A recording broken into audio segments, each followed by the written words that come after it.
This is Alex with the AWS training program, and in this video I'm going to show you how to set up a Lambda fast and easy. Okay, so let's jump right into it.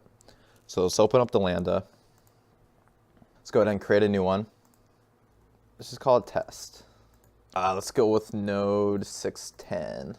We could go to create a new role from run more templates, test role.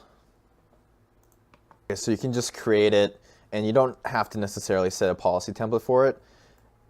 If you're just using a Lambda specifically, but if you need to use it with other services, then you'll need to add more role permissions. But just to get it up and working as the Lambda on its own, you don't need to add policy templates. Or you can just create the default one like I just showed you.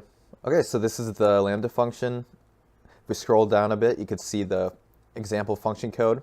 And this is inline, but you can also, it only allows inline to a certain file size, and then you have to upload a zip. But right here, you go through the code, it just takes an event context callback, which you need for Lambdas with node.js, and it's just going to return a status code and a body of hello from Lambda.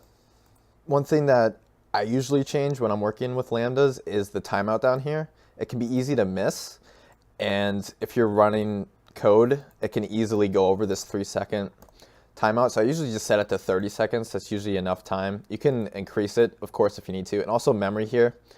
The thing about this is the more memory you use, the more it costs. But costs are generally pretty cheap with Lambda anyway, especially if you're not doing thousands of requests to Lambda, then you're probably going to stay within the free tier anyway. So, but if it's going to be used by thousands of people, thousands of times a month, I would maybe consider what price point you want to spend on the Lambda, and you can search for that to find out better price points. And this is important too if you need to attach it to a VPC. And you could go ahead and let's save it since we made the timeout change.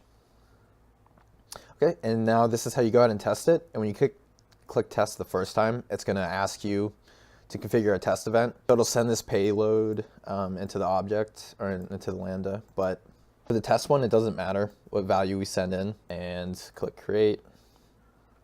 And if you click test again, this actually runs a test. Okay, succeeded. Says hello from Lambda. Okay, so it succeeded. Awesome. So yeah, that's it. That's all you need to get a Lambda up and going, quick and easy. More advanced Lambda tutorials on my YouTube channel and also over at AWStrainingprogram.com. There's a more advanced tutorial using Lambda Node.js and actually setting it up with an API gateway, so you can create scalable APIs that way.